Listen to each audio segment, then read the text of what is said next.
Hi everyone, I'm Dr. Sanjeev Goyal and welcome to the Dr. Crypto Show, where we interview the top leaders in the crypto universe.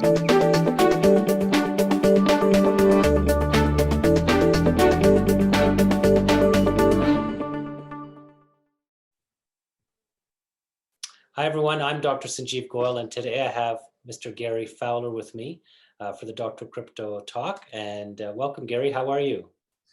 Great. That's the first time I've ever heard anybody called Dr. Crypto. It sounds like a character from the Avengers or something. No, nefarious Dr. Crypto, beware. Yeah, what do you think about that? That's true. So let's read, if you don't mind. I'm going to read a little bit of your bio. You have a bit of a longish bio, but I think let me read a bit of it here. So Gary, you're the CEO, president, and co-founder of GSD Venture Studios, and you've co-founded top CIS accelerators GVA and Skolkovo Startup Academy, where over 30% of the companies went on to achieve success. Around 11 companies, successful IPO, and CKSW under his belt. I know what that means. Click software. Okay, good. So basically, you've also been named top 10 most influential AI executives by Analytics Insight and one of the top transformational business leaders of 2019 by Industry Wired magazine. You're also a contributing writer for Forbes. So maybe that's a good start. So I'd love you just tell us, the reason I kind of brought you in because we're part of this crypto group, and I was thinking that you really provide some insights to our listeners about where crypto is in the world and how you actually got into it. Like if you could kind of maybe take us back. Yeah, sure. So, I mean, it's, our world is digitally transforming. What we thought was going to happen, McKinsey said what was going to happen over a 10-year period of time had to happen very, very quickly. So think about the beginning of the pandemic, February of last year when it really started to kick in. Mm-hmm. So our lives have changed. Here we are in Zoom. And I got to tell you, Sanjeev, 5 years ago, when I had Zoom and one of the early users, people were laughing at me when I was sent out a Zoom link. They said, I already have Skype. Why would I need Zoom? Well, and I said, because this is a lot better. And this is going to make our lives a lot better. And guess what? That's what happened. Imagine going from 30 million users to over 300 million users in a couple month period of time. Because the difference between now and the time of the Spanish flu in 1918 is we can still connect and we can still do business together, which is a beautiful thing. And it democratized the opportunities around the world. It really started to level the playing field. So everybody had an equal shot of being able to participate in this incredible global economy. So when we talk about crypto, let's think about what happens. Let's think about what's really happened in the world. That also is leveling the playing field. So if I'm in Nigeria or I'm in the US or Canada or wherever, I can now transfer things around. Can transfer money around in an easier kind of way that we've never before had possible. And I don't have to necessarily go through a middleman to be able to do it.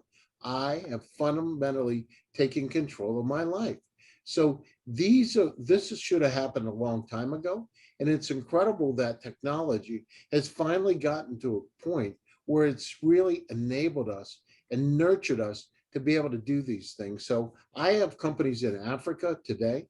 So I have companies in South Africa. In fact, we're going to go to Nigeria tomorrow. My partner is. He's going to Nigeria tomorrow. I got companies in Rwanda, et cetera. But it doesn't really matter where you are today. So it also matters how we can transact business, how we can do cross-border transactions and make them easy. Because the world shouldn't have all these boundaries set up. And so being a fervent supporter of cryptocurrencies and believing it from the bottom to the top, it's really a way to go. Now, as you know, with any emerging market, there's always questions whenever new technology, and I can tell you, I started one of the first e-commerce consulting companies. I've done 17 companies, by the way, now. Oh, wow. So my bio's a little outdated, and 2 unicorns. So we go down through it and look at it. I mean, our lives have changed, and we're in for more changes taking place. It's easier, it's faster to transact business. I have one kind of a currency that I can use in all kinds of ways. I know where it is. I know I can get it and pay and do it in a matter of seconds. I mean, think about how it used to be. Wire transfer the money. Did you get it in 3 days? I'm not sure. Let me check. I have to call my bank. It's changed. So I'm really, really excited about all these opportunities that have come in front of us. I'm excited about how the world's changing, and it's opening up the possibilities for each and every one of us. What I say is, opportunities around the world are not really evenly spread, and they need to be more evenly spread. So what we need to do is be able to do that. And cryptocurrencies offer a capability that's far beyond anything that we imagined years ago. I just want to jump in just quickly, have Michelle introduce yourself. And if you want to jump in there, I didn't give you a chance at the beginning. Yeah, that's okay. So I'm dabbling a little bit into crypto. I'm interested in crypto. I'm interested in blockchain. You're big in AI. I'm really interested in learning your thoughts on how crypto and AI are going to go hand in hand, and what the future holds for both of them. Yeah, so I mean, this is a very interesting time. I also deal in quantum computing. So I just actually published an article a couple of hours ago on quantum tunneling and the impact on wireless communications. So there's a whole lot of things that have come out, and what kind of impact? So think about trading. I mean, we haven't seen massive trading. It's going to happen, right? Whenever you have commodities out there, whenever you have futures, it's going to start. It's going to be an interesting phenomenon when we start to see that. It's already started, but we start to see it massively come in. We finally got, go ahead, Sinji. No, just saying I just was talking to somebody 30 minutes ago about this. Like, he was describing quantum computing for trading of crypto. Like, they had developed this platform using quantum computing. You heard of this before? Is this?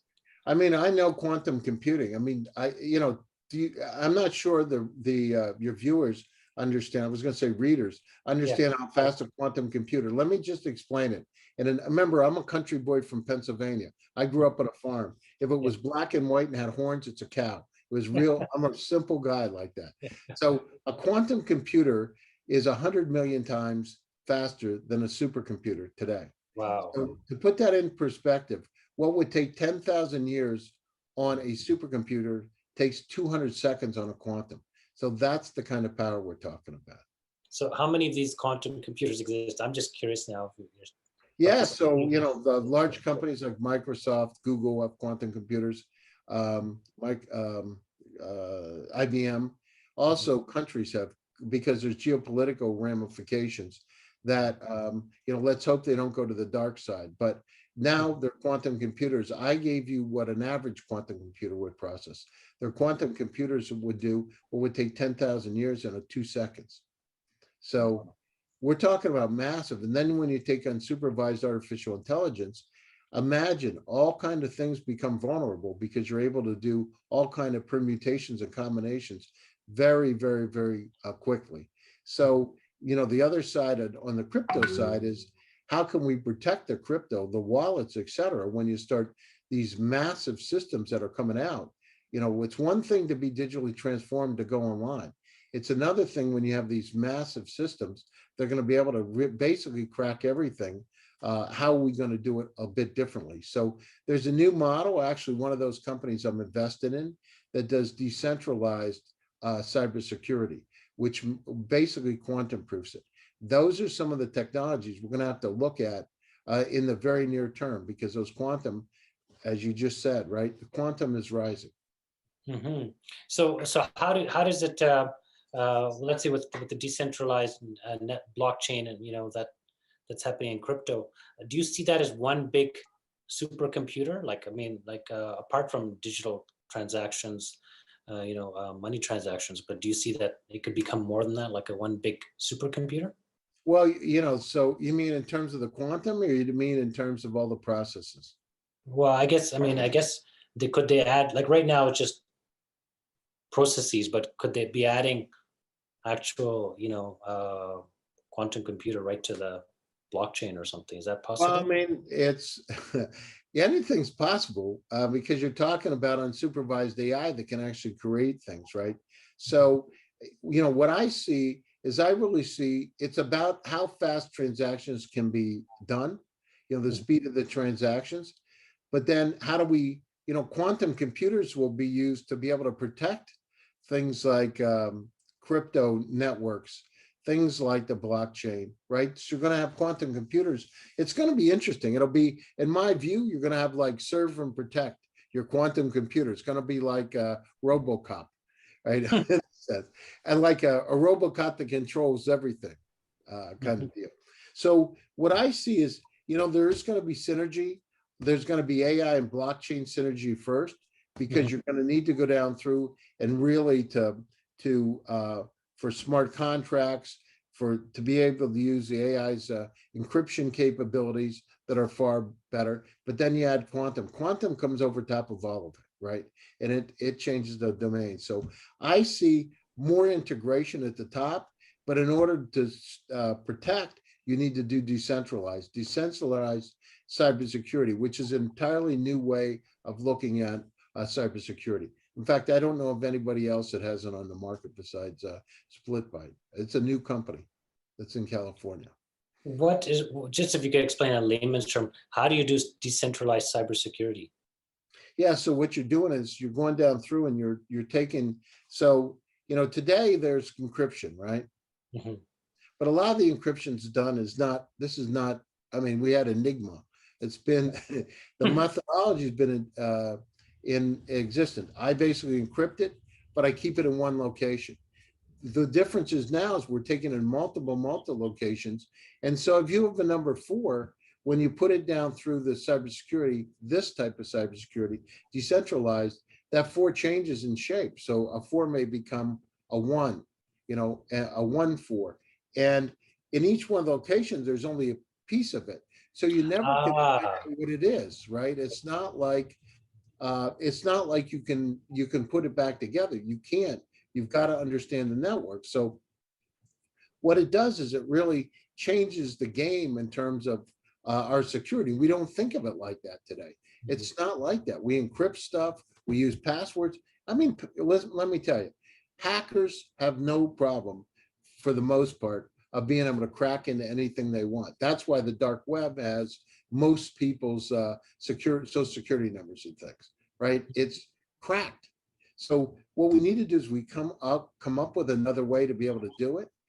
The good thing is those technologies are coming to bear. But remember, whenever you have a quantum computer that can crack it, or to protect you, you got another one that learns how to crack it. It's just the way it is. It's just, the history of life is, whenever I had some type of the police protect, the bad guys come an action to be able to get around it. So if it's a lock, a special kind of a lock, they come up with a special kind of bolt cutters that'll cut through the lock. And then you got to make a different lock. Then you got to make a different that. Virus is the same way. So we're just coming up with new technology to be able to defend. The beauty about it is, and I've had several conversations with astronauts, right? Christopher Altman is one of them. Per Wimmer, who's the founding member of Virgin Galactic. And we've got so much to explore. Think about it. We're going to be going beyond our borders, right? Our planet. There's 6 million Earth-like planets just in the Milky Way galaxy, an estimated 200 trillion galaxies in the universe now. Trillion. This is crazy. So, not being a rocket scientist, but take 6 times 200 trillion, what's the chance there's going to be something out there? Yeah. So, and now we're going, how do we do this? Before we couldn't take gold and take it with us. How can we go down and take what we want with us? So we move to another planet. And this isn't, we're talking about, Mars, going to Mars in, 20 years, less than 20 years, actually. And colonization of other planets, it's going to happen. So how can we carry it with us? What crypto is doing is already starting to give us really a foundation to be able to do things wherever we are, whenever we need to do it. It changes it. So I see that there's going to be some countries are going to not be supportive of it because, of course, they don't want their fiat currencies touched. And there's going to be backlashes, just like what happened, with the cryptocurrencies in the beginning, right? With Bitcoin. Oh, it's drug dealers, it's this, it's that. Now there's a full embrace of it. It's going to move forward. I do know this, though. I started one of the first e-commerce consulting companies back in the late 90s. And people said, e-commerce is never going to take off. Nobody's going to do it. Why would I ever put my credit card online? This is real stories. Amazon's a bookseller. That was at the time. And I'm like, guys, this is going to change. The same thing, think about it. I want to buy a property and I'm here in the United States or Canada, and I want to buy a property in India. It's not so easy, right? But now with crypto and having the right kind of networking in place, I can do it in seconds. I can transfer it. It's done deal, right? I love that. So what's your feeling about comparing Bitcoin to versus Ethereum or versus other blockchains? What's your thoughts about that? Well, I mean, the one thing that I can tell you is that, and again, being around, I've been in technology 30 years. So I can tell you just from my own technology experiences that, the strong will survive. I mean, Bitcoin has really positioned themselves in the right way.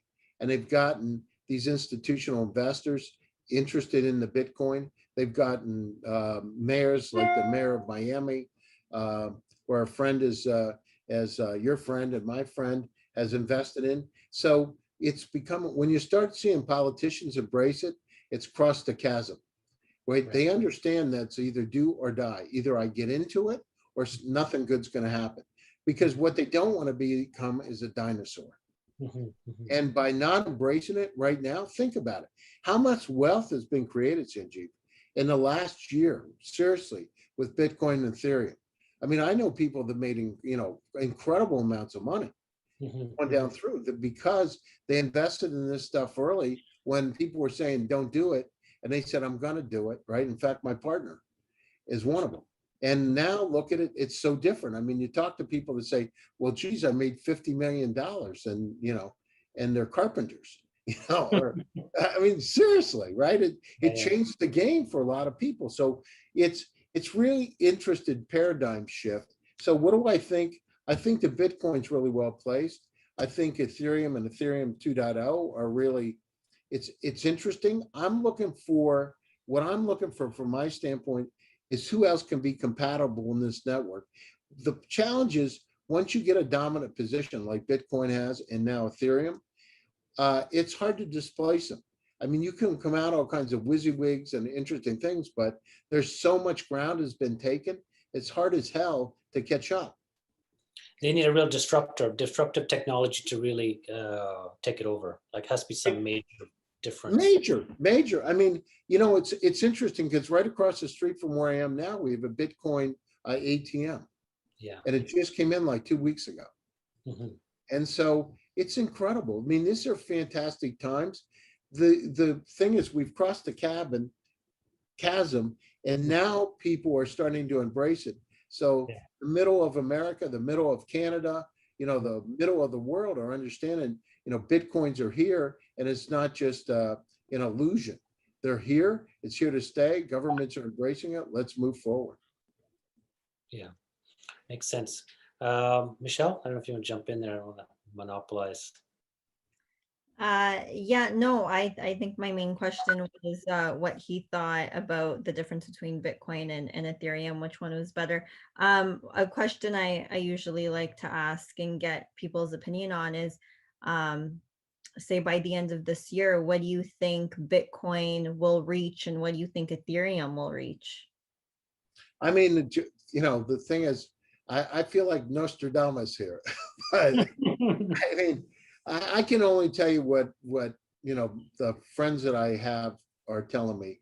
I think Ethereum could be $9,000 or $10,000, and I think in the Bitcoin it could be $200,000 to $300,000, depending on how I think on a low side 150. I think on a high side 300 grand. I mean, it really 3 to 6 times what it is now. Yeah. Well, it's just there's so much momentum, and now you're starting to see these governments start to pick it up, and embrace it. And so what they're doing is they're putting the UL stamp of approval that this is a good thing to do. Once they do that, of course, the banks start coming in, Tesla, so, look at what a brilliant move by Elon Musk, right? So, here we have Tesla coming into it. Amazon made some announcements about Ethereum. Was it last week or the week before? So these are exciting times. It's the thing is, whenever you have these this is different than anything we've ever had before, because this really changes our fundamental way we live our lives. It changes how we do things. It changes how we view currency. And guess what? With COVID, we understood that it's not good to have physical currency in your hand because you might die. Mm-hmm. You don't want, I don't know about you, but when I go into the grocery store, I used to use cash all the time. I definitely did not want to be using cash because I thought, who had that before I had it in my hand? I have had it in my hand. Who had that? And I started to think about it. So it's really driven us forward very, very quickly in terms of this whole cryptocurrency and digital transformation environment. It's amazing, actually. So what are you looking forward to in the next 12 months? I mean, what do you see? What big initiatives are coming out that you see where people can, as kind of a prediction? I know you can't predict everything, but just, I know that you talked to the mayor of Miami. They're going to be going big into Bitcoin, paying their employees Bitcoin. They're working on a, I don't know, crypto island or something. I'm not 100% sure. Yeah. So, I mean, I'll tell you what's happening is, what do I see over the next 12 months? So a couple of things, and I work in AI and quantum a lot too. So it happens to be my area of interest. I've written like 124 articles in AI and quantum in the last year. So I write a lot, but I see that, that what's happening is through this transformation, AI is the new electricity. Mm-hmm. Our lives, we're inundated with information. There are 40, I told you earlier, 40 zettabytes information on the planet Earth today.